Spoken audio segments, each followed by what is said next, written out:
सावन महीने में जो एकादशी पड़ी थी, माता ने यही एकादशी के दिन से जो व्रत साधना करना प्रारंभ करी थी वो सुख देने वाली थी। निवेदन है, कार्य अटक रहा है, तकलीफ आ रही है, दुख है, लक्ष्मी नहीं आ रही, परेशान हो, 108 बेलपत्र की, जो बेलपत्र होते हैं उसकी, इसको छेद तो करते नहीं है सुई से, बेलपत्र की डंडी को बांधते जाओ 108 बेलपत्र की माला बना लो और माला बनाकर भगवान शंकर के गले में, शंकर के शिवलिंग को जो चढ़ा देता है उसकी मनोकामना भगवान शंकर पूरी कर देते हैं। अतः एकादशी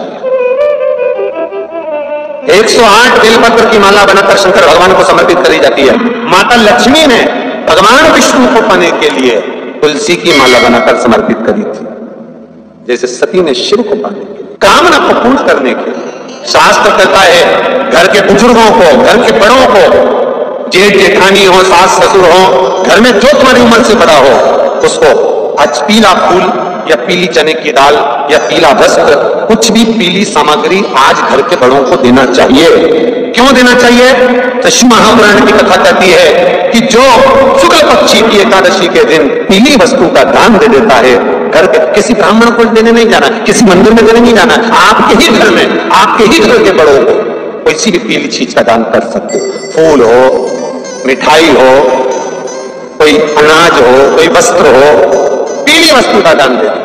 क्या होगा? क्या होगा उससे?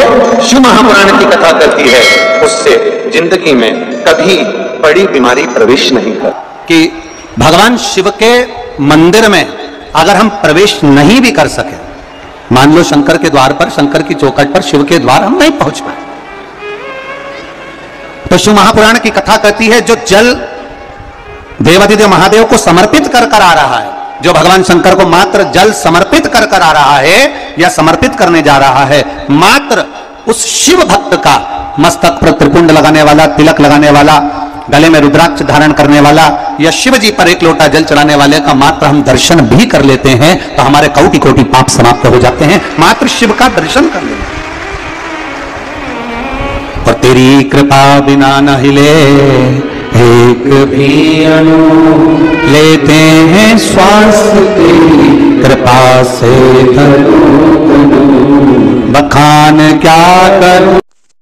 के नीचे जो अक्षत रखा जाता है वो उन्नति के लिए रखा जाता है। शंकर के शिवलिंग पर जो अक्षत रखा जाता है वो रोग मुक्ति के लिए रखा जाता है। अशोक सुंदरी पर जो अक्षत रखा जाता है वो संतान प्राप्ति के लिए रखा जाता है। षडानंद कार्तिकेय की ओर जो अक्षत रखा जाता है वो हमारे बच्चों की सुख समृद्धि के लिए रखा जाता है। विनायक की ओर, गणेश जी की ओर जो अक्षत रखा जाता है वो हमारे घर में कोई मंगल कार्य आ जाए उसके लिए रखा जाता है। और जो पीठिका होती है जिसपे शिवलिंग रखा होता है, पार्वती जी का हस्त कमल, उस पर अक्षत रखा जाता है तो नारी के अखंड सौभाग्य के लिए रखा जाता है। अक्षत रखने का भी तरीका है।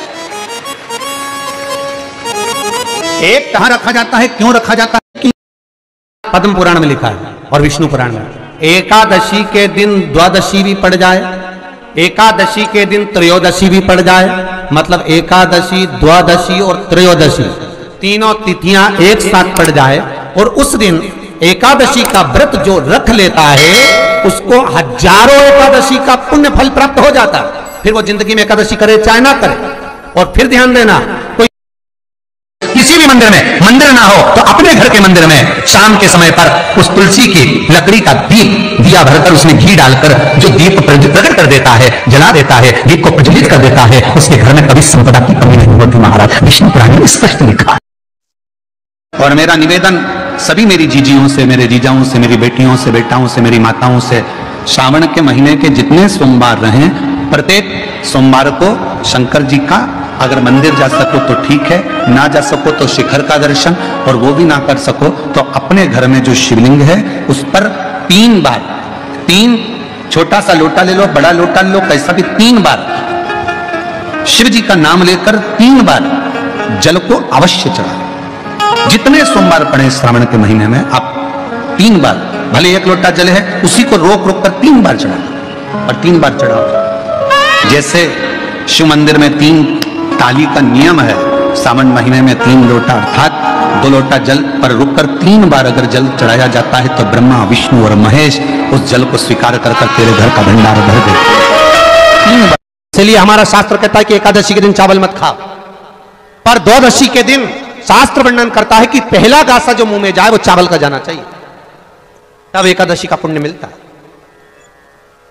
तो शास्त्र क्यों कहता है कि चावल मत खाओ? क्योंकि जीवात्मा धान के खेत में रहती है, चावल के खेत में उसको पटका जाता है।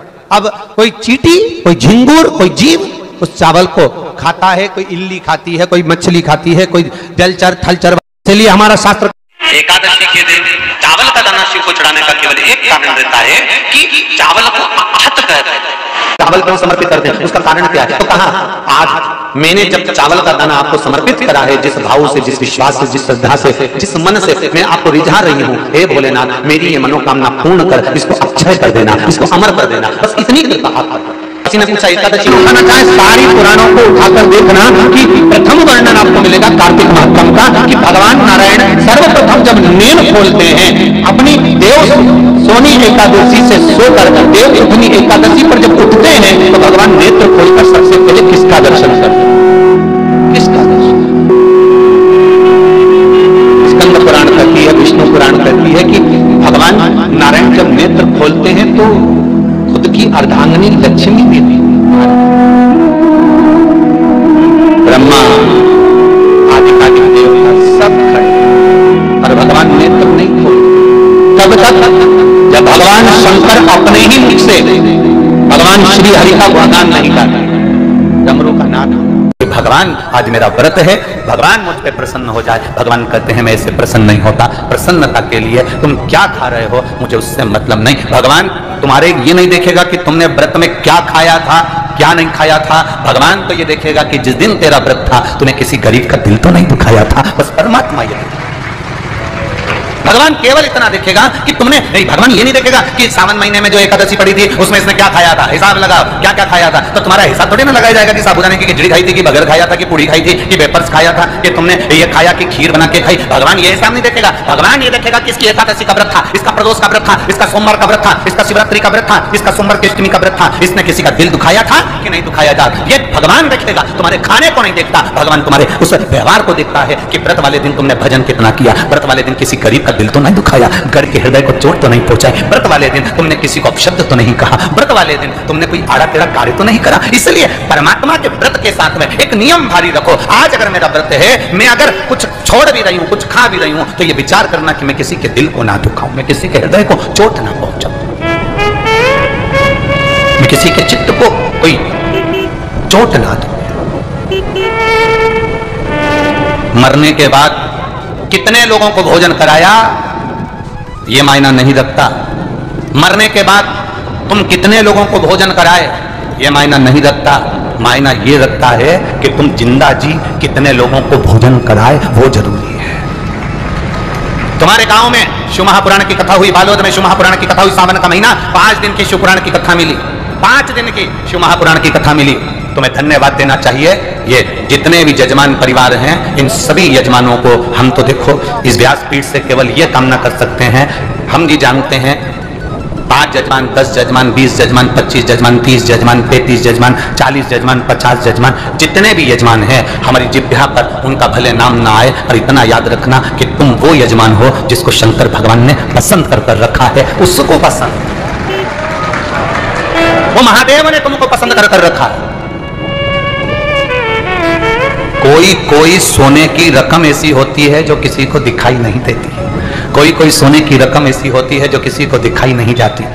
उसमें ये यजमान जितने भी बने हुए हैं, आप वो हीरा हो, वो सोना हो, भगवान को धन्यवाद देना कि ये 5 दिन की कथा कहता है। और यजमान लोग जब आपस में जुड़ते हैं और जब हमारे गांव का, नगर का भाग्य प्रबल होता है, तब जाकर ये शिव पुराण की कथा अपने नगर में, तब बल को बढ़ाना है, अपने विश्वास को दृढ़ बनाना है।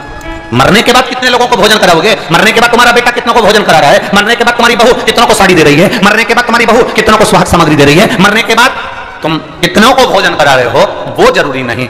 जरूरी यह है कि तुम जीते जी, तुम्हारे नगर में बालोद में जब कथा हुई तो क्या तुम्हारे घर में 2 किलो आटे की पूड़ी और सब्जी बनकर इस बालोद में आने वाले शंकर के भक्त को तुमने अगर मुंह झूठा कराया, जीते जी करा दिया, तो फिर मरने के बाद की जरूरत ही नहीं।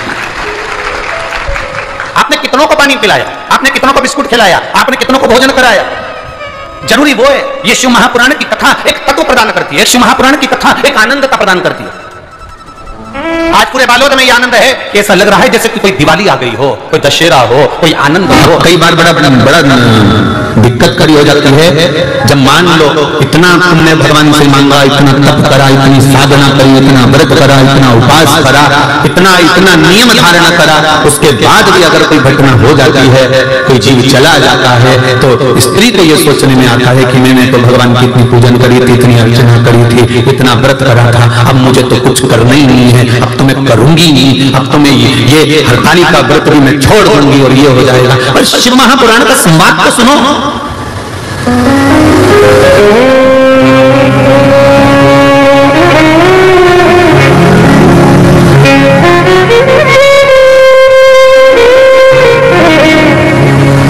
एक बात हमने पहले भी कथा में कही, और हिंगोली वाले को सुन लो जरा अच्छे से, सरसों का तेल डाल के सुनना,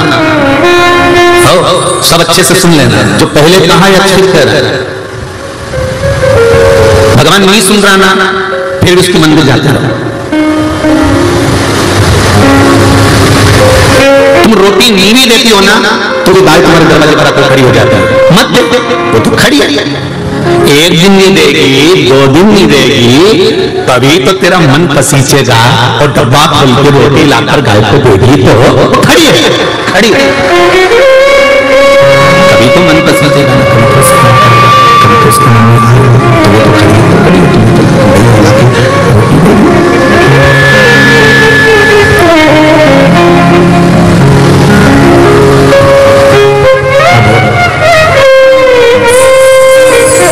जो होना था हो गया, घटना तक घट गया। और शिव महापुराण की कथा कर रही है, व्रत नहीं छोड़ना, व्रत हरतालिका का करते रहना। क्या होगा उससे, क्या फल मिलेगा उससे? भजन गाते रहना, शिव की आराधना करते रहना, शंकर का स्मरण करते रहना, क्या फल मिलेगा उससे?